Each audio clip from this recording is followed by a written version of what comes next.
دیتا ہے، اسلام وہ ہے جو دہشت گردی کی تعلیم دیتا ہے، اسلام وہ ہے جو عورتوں کو قید بند کر کے رکھ دیا ہے، اسلام نے عورتوں کو باہر نکلنے نہیں دیا ہے۔ میرے بھائیوں، اسلام ایک ایسا مذہب ہے، اسلام ایک ایسا دین ہے کہ آپ کی بیٹیوں کو پہلے میں ہمیشہ سرکشت دیکھنا چاہتا ہے۔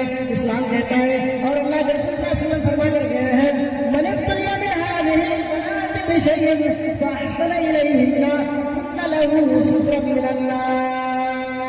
آج تمہاری بیٹیوں کے ساتھ ریپ ہوتا ہے، ریپ جیسے گھٹنائیں تمہاری بہنوں کے ساتھ ہو رہی ہے۔ آج تمہاری بہنیں کہتی ہیں کہ یار اسلام کے ماننے والے تو اچھا ہے۔ ابھی ایک انٹرویو دیکھ رہا تھا، اس انٹرویو میں ایک لڑکی کہہ رہی ہے اچھا ہوا کہ مسلمانوں کو ان کے میلے میں دکان لگانے کی پرمیشن نہیں ملی ہے، اگر مسلمان جاتے ساری ذمہ داری مسلمانوں پر تھوپ دی جاتی ہے اور اس کو ملزم شامل کر دیتا ہے۔ ان کو یہ کہتا ہے کہ یہی نے بھگدڑ مچایا ہے۔ انہوں نے ٹھیک کہا ہے کہ اگر مسلمان یہاں آئے تو مسلمانوں کا آنا بیٹھ گئے، ایک ہندو بہن کہہ رہی ہے کہ اچھا ہوا کہ مسلمانوں کو آنے کی جو پرمیشن نہیں ملی ہے، اگر مسلمان آتے تو سارے الزامات ان کے اوپر تھوپ دیا جاتا ہے، کہتا ہے کہ بھگدڑ انہوں نے ہی مچایا ہے۔ میرے بھائیوں، اسلام اس بات کی اجازت نہیں دیتا ہے، اسلام کہتا ہے فساد فی الارض فکانما قتل الناس جميعا، جس نے ایک انسان کو قتل کیا قتل الناس جميعا، سمپورن انسانوں کے قاتل ہے۔ یعنی جب سے انسان وجود میں آیا ہے تب سے لے کر کے قیامت کی صبح تک جب تک انسان اس دنیا میں رہیں گے قتل الناس جميعا، وہ سارے انسانوں کے قاتل ہے۔ اسلام نہیں کہتا کہ کسی کو مارو، اسلام نہیں کہتا کہ کسی کا ساتھ ریپ کرو۔ میرے بھائیوں، اللہ کے رسول نے عورتوں کو بچایا، ایک بھیڑیا ایک بکریوں کے گھر کہتے ہیں تمہارا مالک تجھے باندھ کر رکھتا ہے، تمہیں آزادی نہیں ملی ہے۔ جیسے اسلام کے بارے میں کہا جاتا ہے کہ اسلام نے عورتوں کو آزادی نہیں دی ہے، اسلام نے عورتوں کو قید بند کر کے رکھ دیا ہے۔ تو بھیڑیا اور بکریوں کے گھر کر کے کہتے ہیں تمہارا مالک تجھے باندھ کر رکھتا ہے، ارے تم اپنے مالک سے آزادی حاصل کرو، جنگلوں میں آؤ، ہرے بھرے گھاس ہوں گے، وہاں کھاؤ گی، گھومو گی، پھرو گی، اچھی طریقے سے لائف زندگی گزارو گی۔ بھیڑیے کی بات میں بکریاں آ جاتی ہے اور بکریاں اپنے مالک کے سامنے آزادی حاصل کرنے کے لیے احتجاج کرنے لگتی ہے۔ مالک بیچارے کیا کر کے تمام بکریوں کی رسی کھول دیتا ہے، کھولنے کے بعد چھوڑ دیتا ہے۔ جیسے ہی بکریوں کو آزادی ملی، بکریاں اپنی جشن مناتے ہوئے جنگلوں میں گئی، ایک دن رہی، 2 دن رہی، 3 دن رہی، 4واں دن اس بکریوں کو بھیڑیے نے پکڑا، کھا گیا۔ بس ایک چھوٹی سی اور ایک بوڑھی بکری بیچارے اس مالک کے پاس دکھائی دیتی ہے۔ اس بوڑھی بکری نے کہا کہ میری بیٹی ہے، میری بہن ہے، اگر تمہیں یہاں سوکھی روٹی مل رہی ہے تو یہی کھا لو، بھیڑیا تمہارا دشمن ہے کہ تمہیں پھاڑ جائیں گے، کھا جائیں گے۔ میرے بھائیوں، آج وہی بھیڑیا بیٹھے اسلام کو بدنام کرنے کے لیے اور کہا جاتا ہے کہ ہمارے پاس آؤ تو ہم تمہیں وقت دیں گے، کام دیں گے، تم اچھی طریقے سے زندگی گزارو گی۔ وہ بھیڑیا تمہاری ماں بہنوں کی عزت کے ساتھ کھیلتا ہے، وہ بھیڑیا تمہاری بیٹیوں کی عزت کو تار کرتا ہے۔ اسلام کے ماننے والوں کو کہا ہے برقعے پہن کر کے مرد جو ہے وہ ظالم، وہ دہشت گرد برقعے پہن کر کے اسلام کو بدنام کرنا چاہتا ہے کہ اسلام نے برقعے میں رہ کر کے دیکھو ناچتی ہے، اور اس کو جب پکڑا جاتا ہے تو اس کو منہ داڑھی اور مرد نکلتا ہے ہجڑے۔ کتنا تم حد تک کوشش کرو اسلام کو بدنام کرنے کے لیے، اسلام وہ پودا ہے جتنا کاٹو اتنا ہی ہرا ہوگا، اتنا ہی بڑھے گا۔ چلاؤ تم اسلام کے بارے میں، لاکھ کمپلیٹ چھاپ کر لوگوں کو کہو کہ اسلام میں دہشت گردی کرتا ہے، اسلام میں جو ہے عورتوں کو آزادی نہیں ملی ہے۔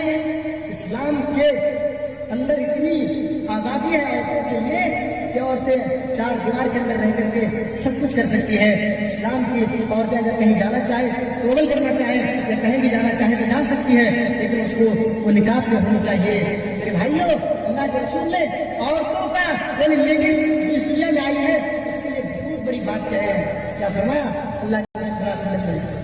من ابتلي من هذه البنات بشيء فأحسن إليهن كن له سترا من النار، جس کے گھر میں 2 بیٹی پیدا ہوتی ہے، 4 بیٹی پیدا ہوتی ہے، باپ کے چہرے پر سلام کر دیتا ہے، باپ بیچارہ سوچتا ہے کہ بھائی 2 بیٹی 3 بیٹی تو آلریڈی پہلے سے جہیز کا سسٹم پڑتا چلی آ رہی ہے، ارے ہم 2 بیٹی کی جہیز نہیں، اس کا انتظام نہیں کر پا رہے ہیں، چوتھی بات چھٹی بیٹی میرے بھائی ہے میرے گھر میں آ جاتی ہے، اس باپ کا چہرہ سرخ ہو جاتا ہے، سمیٹ پڑ جاتا ہے، بیٹی پیدا ہوئی ہے، بیٹی جنم لی ہے، گھبرانے کی کوئی ضرورت نہیں ہے، اللہ کے رسول آپ کو ضمانت دے رہے جنت کے اندر جانے کے لیے۔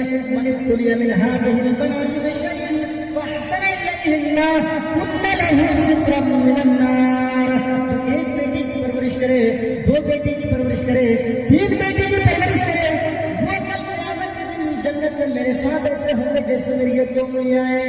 مطلب یہ ہے کہ آپ کے گھر اگر بیٹی پیدا ہو, اسے لکھائے کہاں اچھی تعلیم میں رشتہ دے کر اس کی شادی کر دو, وہ کل قیامت کے دن ایسے ہوں گے جیسے میری یہ 2 انگلیاں ہیں.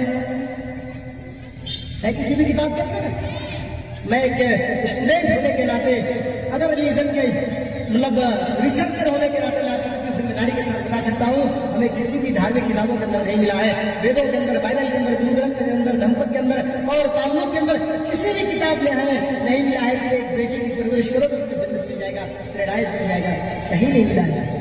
پر تواحید اسلام ایک ایسا مذہب ہے کہ اگر آپ ایک بیٹی کی پرورش کرو,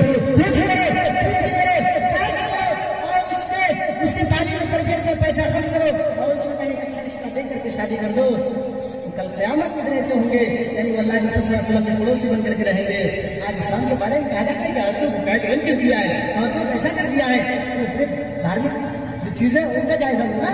ہمارے دھرم کے پیچھے پڑھنے کی تمہیں کیا ضرورت ہے, قرآن پڑھنے ساری چیزیں سمجھ میں آ جائے گی. ابھی میں ایک حیدرآباد کی لڑکی ہے, وہ 2 بہنیں ہیں, دونوں نے اسلام قبول کیا, ان کے ماں باپ نے اسلام قبول نہیں کیے ہیں. وہ لڑکیاں ویڈیوز بناتی ہیں اور بنا کے سوشل میڈیا پہ ڈالتی ہے. ان کی ماں اور ان کے باپ کو سامنے رکھ کر کے قرآن کی آیتیں, حدیث, وید ساری چیزوں کو پیش کرتے ہیں لوگوں کے سامنے کہ دیکھو یہ اسلام ہے اس طریقے کا. میرے بھائیوں, ایک غیروں کی سمجھ میں اسلام آ رہی ہے, ایک ہندو کی سمجھ میں اسلام آ رہی ہے اور اسلام لوگ سب کر رہے ہیں. ہمیں باپ دادا کی وراثت میں اسلام ملی ہے, ہم نماز پڑھے یا نہ پڑھے, صاحب اللہ جب ہمیں اٹھائے گا تو اللہ میں مسلمان تھا اور میرا نام محمد بنا تھا, ہمیں جنت کے اندر ڈال دو. جنت اتنی آسانی سے نہیں مل جائے گی, اتنی آسانی سے نہیں. جنت میں جانے کے لیے کنجی ہونی چاہیے, چابی. آپ بائک چلاتے ہو نا, کار 90, 80 اور 100 کی اسپیڈ دم نکال دیتے ہو, لگتا ہے کہ یار اب اس سے بڑھ کر کے کوئی ہیرو نہیں ہے. گاؤں میں گاڑی ڈرائیو کرتا ہے 80-90 کی اسپیڈ میں. ان کا بیک گراؤنڈ پتا کریے, ان کی خود کی خریدی ہوئی گاڑی نہیں ہے, ان کو کہیں اور سے ملا ہے. آپ سمجھ سکتے ہیں ہم سے زیادہ بدھیمان آپ لوگ ہیں.